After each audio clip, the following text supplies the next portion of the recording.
What's up mga ka-chibi? Tuloy-tuloy pa rin ang ating pagpipilgrimage at para sa ating next video ngayon.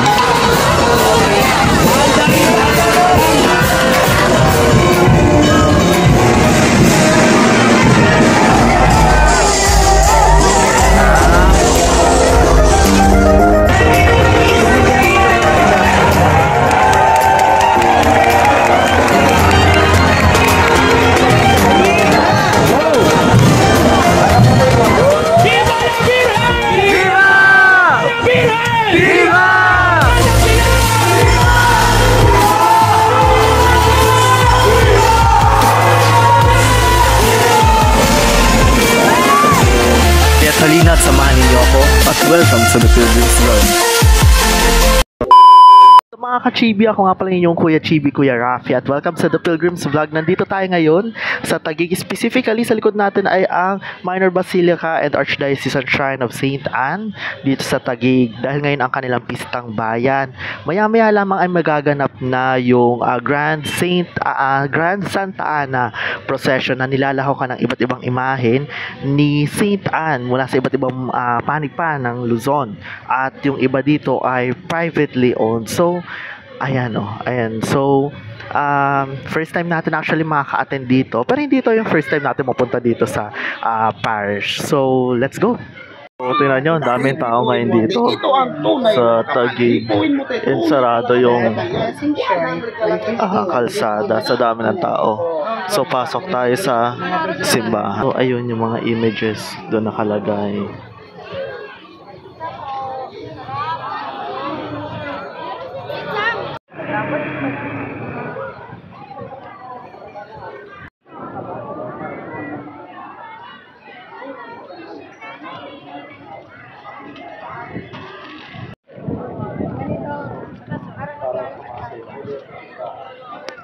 So, nandito yung mga images.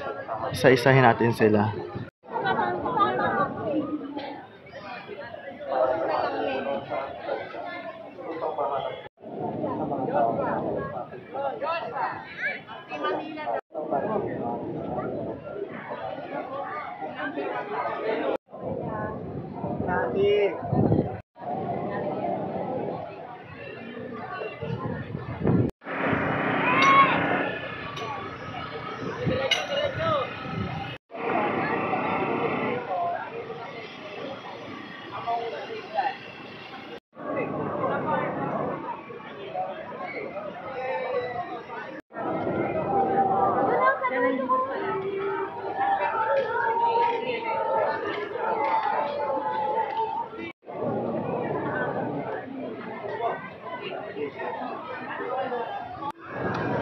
Tunay na isang biyaya para sa ating pamayanan ang pagsasagawa ng Santa Ana Grand Replica Procession. Isang pagkakataon upang ipakita ang ating debosyon sa ating mahal na patrona Santa Ana at sa iba pang mga dambana at kapilya mula sa iba't ibang panig ng Luzon na nagpaunlak sa ating imbitasyon. Mga minamahal naming deboto at panauhin, ngayon ay isang natatanging okasyon para sa ating lahat bilang isang pamayanang nagkakaisa sa ilalim ng debosyon sa mahal na Santa Ana. Bishop Milo Hubert Vergara, ako'y nagpapasalamat sa lahat ng mga deboto ni Pong Ana na galing pa sa ibang lugar. Yung galing sa Hagonoy, Bulacan, galing sa Morong, yung galing sa Santa Ana, at iba't ibang lugar na mayroong pagmamahal at debosyon kay Pong Ana. Lahat po tayo nagmamahal kay Pong Ana. Viva Santa Ana! Narito po ang mga imaheng nasa pribadong pagmamay-ari ng mga pamilya at deboto sa ating parokya at bayan. Santa Ana, sa pagmamay-ari ni Maria Manuel at pamilya ng Barangay Calzada, Tipas, Taguig City.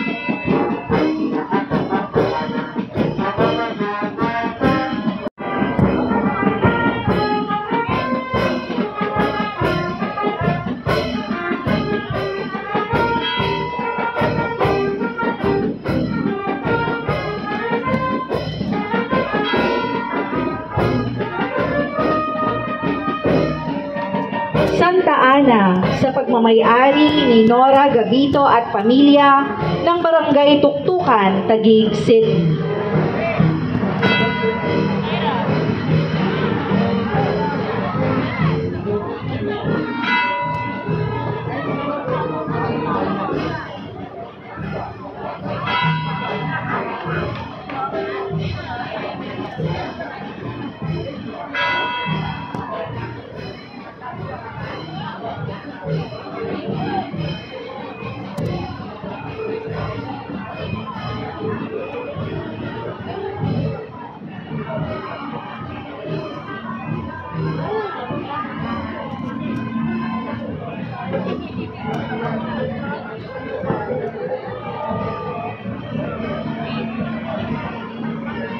Santa Ana, sa pagmamayari ni Jonard Badais, pamilya, ng Barangay Tuktukan, Taguig City.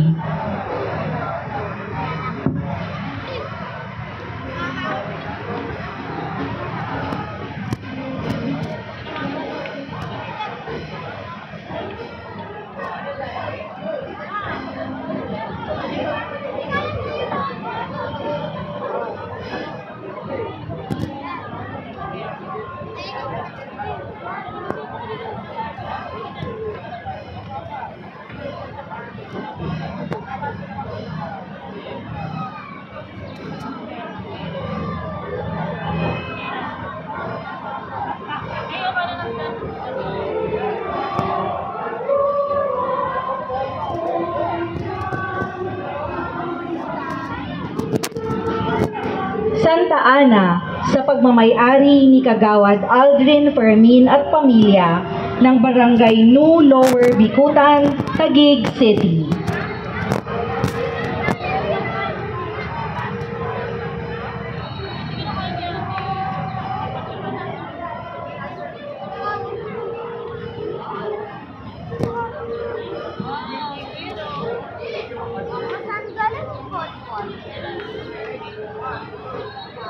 Yung water, piniplit lang nila para mag-break. Water lang.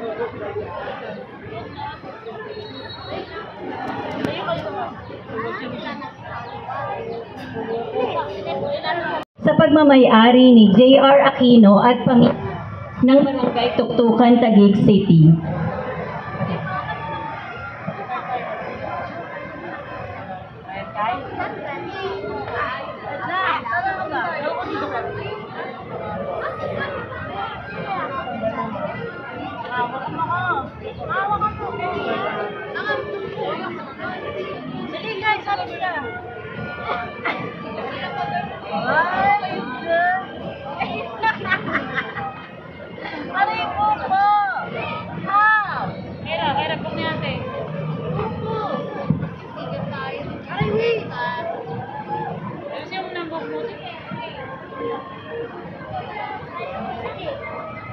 Santa Ana, sa pagmamayari ni Carlito at Lourdes Vidal ng Barangay Wawa, Taguig City.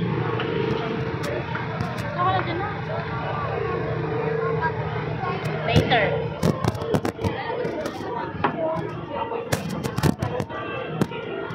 Mamaya picture ko naman ng nasaan ang bipo mo? Ah.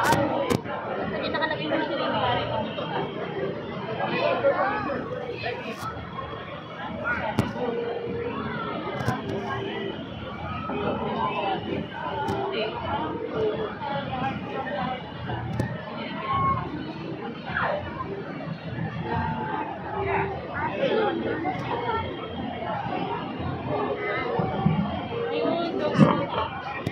Santa Ana, sa pagmamayari ni Lenny Rodriguez at pamilya ng Barangay Wawa, Taguig City.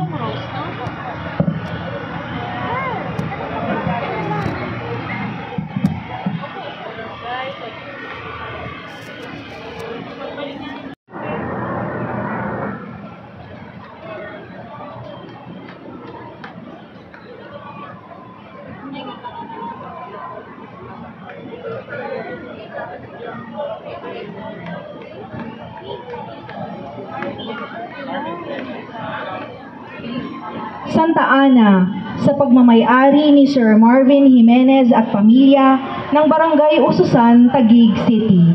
Kasama ang Knights of the Altar ng St. Ignatius of Loyola Parish sa tulong ng Kura Paroko Reverendo Padre Emmanuel C.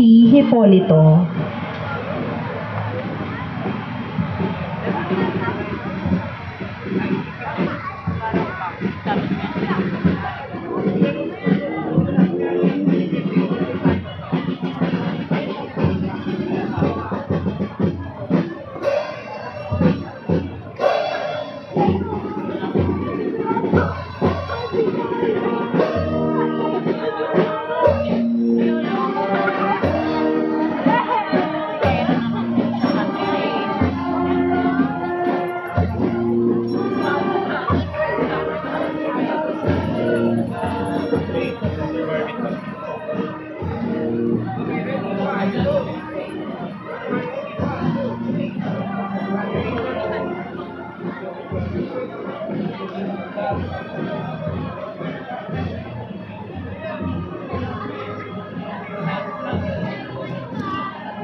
Roma ng Barangay Santa Ana, Taguig City at ng Bukluran ng San Felipe.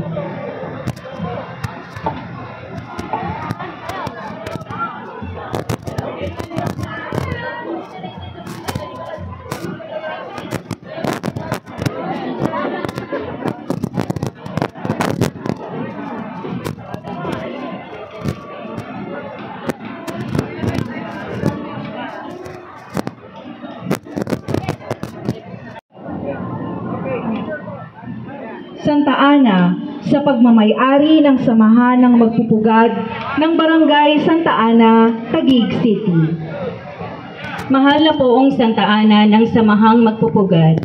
Nagsimula ang pagdiriwang ng kapistahan ng mahal na poong Santa Anang Banap sa pangangasiwa ng Samahang Magpupugad noong ika-26 ng Hulyo 1928. Naging tradisyon na ng samahan ang magtalaga ng Hermano Mayor na siyang naatasang mga siwa sa paghahanda ng piging alay sa kapistahan o Ana. Ang nasabing piging ay pinagsasaluhan ng lahat ng miyembro ng samahan.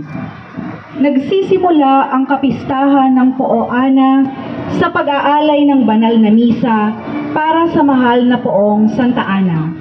Kasunod ang pagsasalo-salo ng mga kasamahang magpupugad sa isang masaganang pananghalian na inihanda ng natokang Hermano Mayor kasabay ng taunang pagpupulong-pulong ng buong samahan. At nagtatapos ang selebrasyon magmula sa pag-ahon ng mahal na po Ana mula sa kanyang prosesyon sa ilog ng Taguig na itinutuloy ng samahan sa pagdaraos ng isang prosesyon sa kalye na umiikot sa buong barangay ng Santa Ana. Nakasama na rin sa tradisyon ang paghahagis ng alay sa tuwing daraan ang prosesyon sa kanilang harapan. At ang nasabing ritual ay naging tradisyon na ng ating samahan na idaos taon-taon magmula pa noong Hulyo 26, 1928 na ngayon ginagampanan na ng pangalawang henerasyon mula sa orihinal na henerasyon ng mga miyembro ng samahang magpupugad. Sa awa at gabay ng ating mahal na patron, naway magampanan ng ngayong henerasyon at ng mga susunod pang henerasyon ang naisaling kaugalian ng ating mga ninuno tungo sa matagumpay na pagdaraos ng kapistahan ni Santa Ana na pinipintuho sa iba't ibang dambana at kapilya sa Luzon.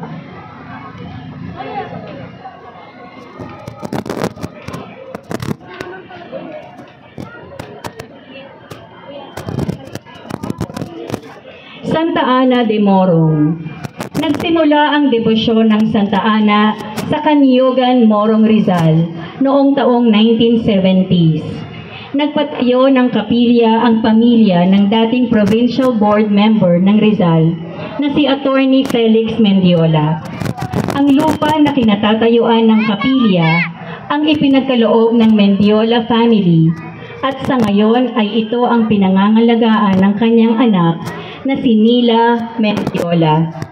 Magmula nang ito ay maitayo sa nasabing lugar, ang mga tao'y naninirahan doon ay naging deboto at naging opisyal na kapistahan ng barangay ang July 26. Santa Ana de Morong, ipanalangin mo po kami. Santa Ana de Taytay. Si Santa Ana ay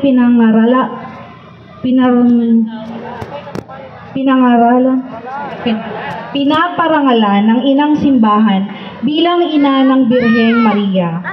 Ang lahat ng may kaugnayan sa kanyang buhay ay nasusulat sa aklat ni Santiago, isang aklat apokripal noong 2 siglo. Ang kahulugan ng pangalang Ana ay grasya o biyaya.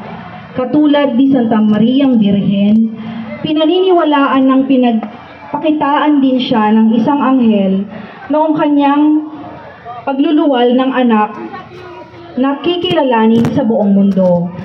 Noong 6 na siglo, isang simbahan sa Constantinople ang itinayo para sa karangalan ni Santa Ana. At magmula noon, maraming pagpaparangal ang naganap na siyang nagpatanyag kay Santa Ana bilang patron ng mga biyaya. Ang kanyang imahen ay madalas na inilalarawan bilang tagapagturo ng mahal na birhen sa pagbasa ng banal na aklat o Biblia. Samantalang ang salitang banap ay ikinapit sa pangalan ng ating patron ay nasasabing alamat noong unang panahon. Ayon sa matatanda noong unang panahon, araw ng kapistahan ng Santa Ana. Santa Ana de Manila. From the National Shrine of Our Lady of the Abandoned in Santa Ana, City of Manila. The town of Santa Ana was first established by the Spanish Franciscan missionaries in 1578 in a settlement beside a creek connecting to the Pasig River, which the local inhabitants referred to as Sapa. Its first church, dedicated to their titular patronage Saint Anne, was made of nipa and church in stone. At the present stone church, the first venerated image of Santa Ana de Manila is located at the top level of the church altar, the tablo, as the titular patroness of the town.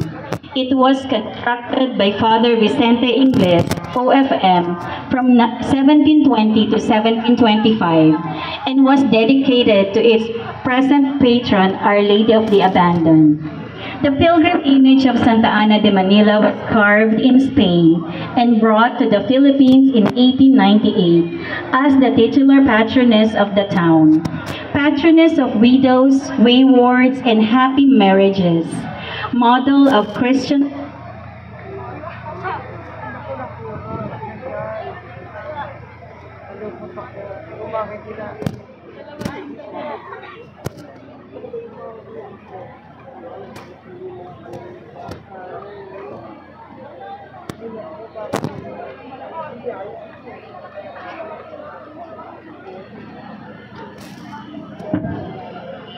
Santa Ana de Manila, pray for us. Santa Ana de Hagonoy. Tunay ngang sinisinta ng Diyos Ama si Santa Ana. Sa malinis na tiyan niya ipinaglihi at sumila nga si Mariang sakdal ganda, malinis at walang mancha, ang Inmaculada Konsepsyon ni Maria. Si Santa Ana ay ang ina ng ating mahal na Birheng Maria.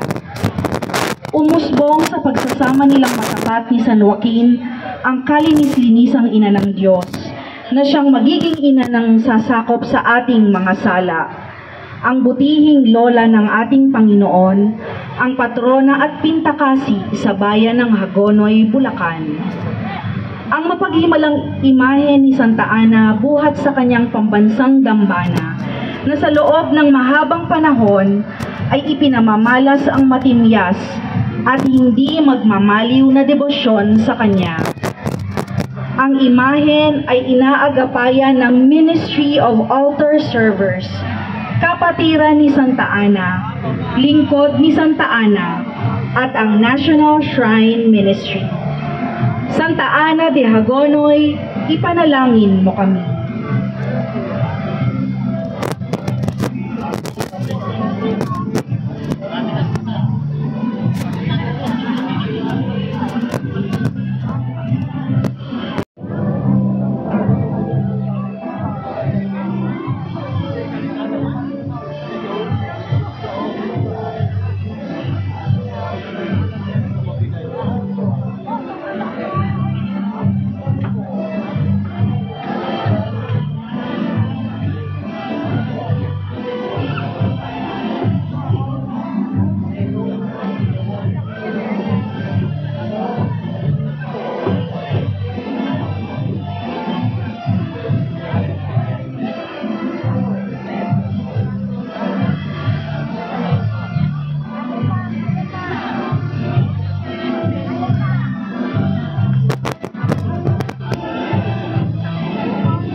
Poong San Joaquin ang kaagapay ng Mahal na Poong Santa Ana sa mga lansangan ng bayan ng Taguig at kasamang pumapatnubay upang tayo ay magtungo sa landas kay Kristo. Si San Joaquin ay ang ama ng Mahal na Birheng Maria at ang butihing asawa ni Santa Ana. Siya ay pinili bilang patron ng mga ama, lolo at pamilya at isa sa mga mahalagang figura sa kasaysayan ng Kristyanismo kahit na wala siyang direktang pagbanggit sa Biblia.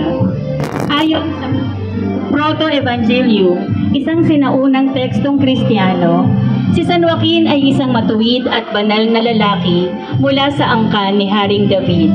Siya at si Santa Ana ay matagal nang hindi nabibiyayaan ng anak. Ngunit sa kabila ng matinding pagsubok, hindi sila nawala ng pananampalataya. Dahil sa kanilang matiyagang pananalangin, isang anghel ang nagbalita kay Santa Ana na sila ay magkakaanak ng isang natatanging sanggol, si Maria, na magiging ina ng Mesiyas. Ang imaheng ito ay nasa pangangalaga ni Binibining Baby Fresnedi Cruz, ang kamarera mayor ng Kontradiya at kanyang pamilya. Mahal na Poong San Joaquin, ipanalangin mo kami.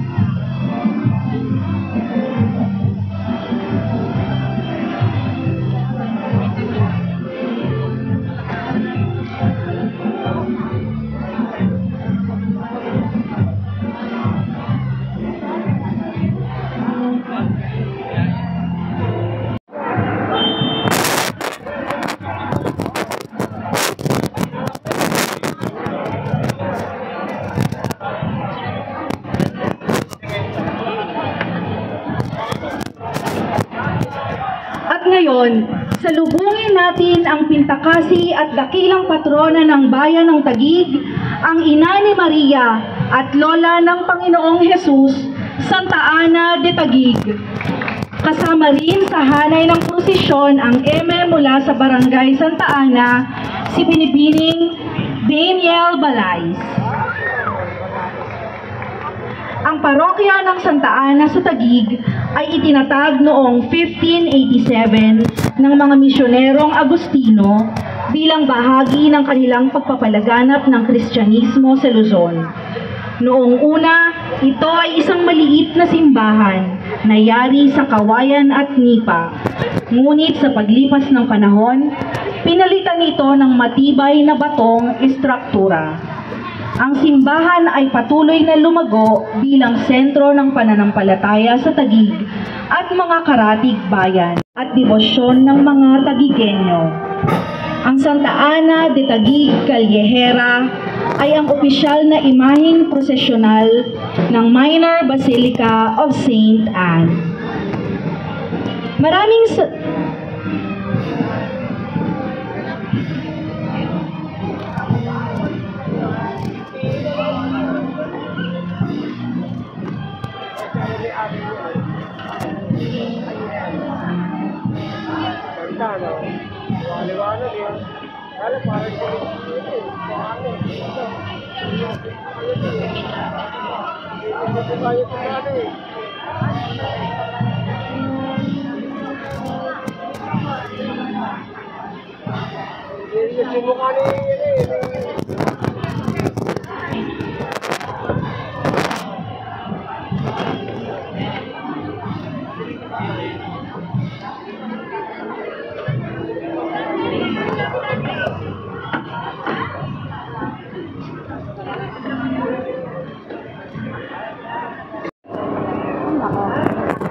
Maraming salamat sa inyong lahat na nakiisa sa ating prosesyon ngayong gabi.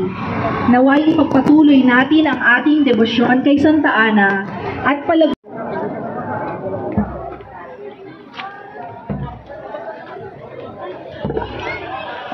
Pag-bless mo tayo, Father.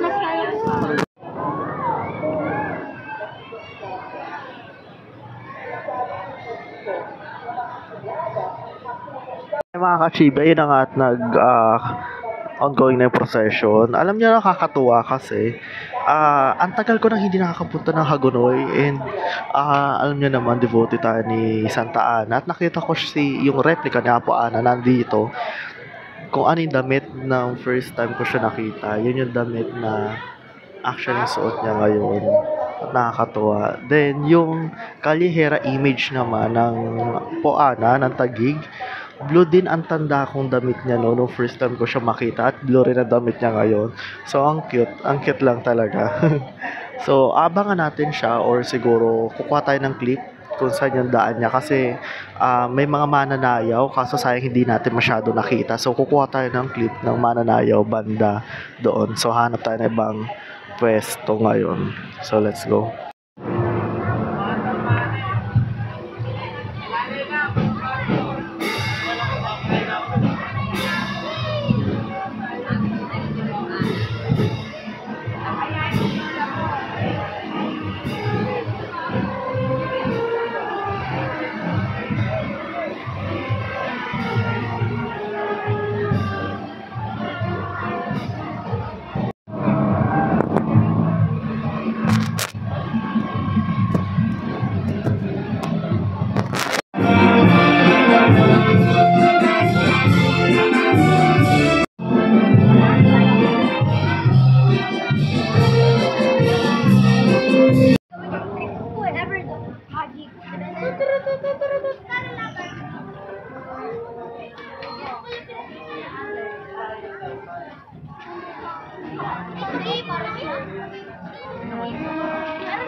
Ito sa akin. Ito sa'yo. Ito sa akin. Masama tayo.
Wala lang.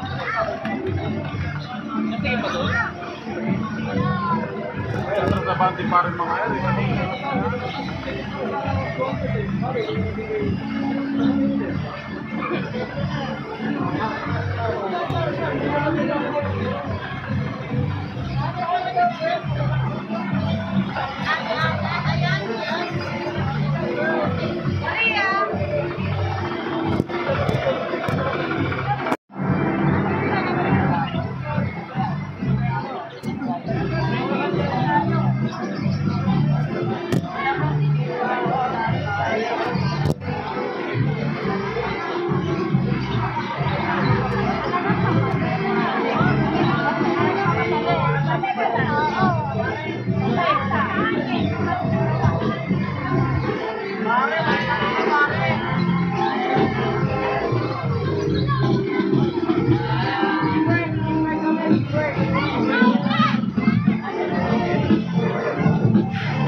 Natapos ko, saglit lang kami siguro mga 3.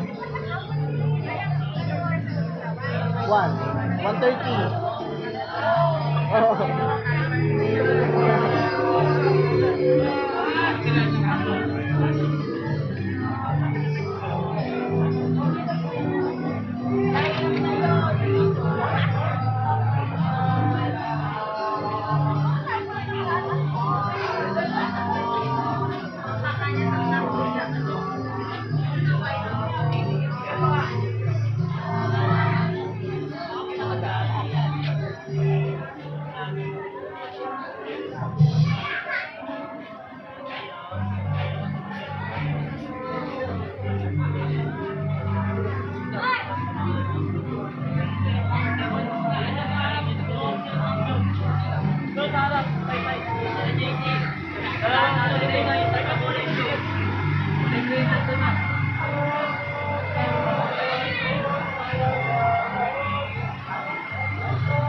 ang takot namin sa pagharap sa may kapal.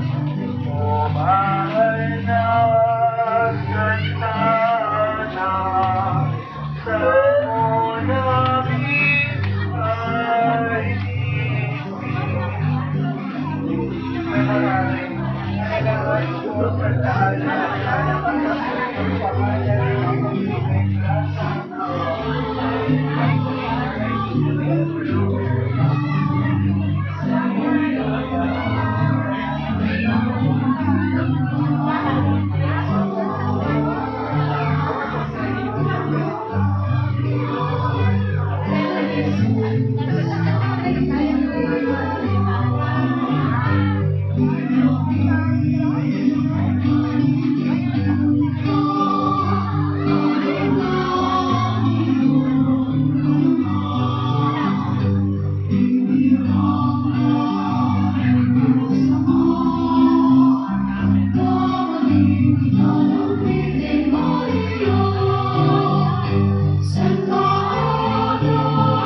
ay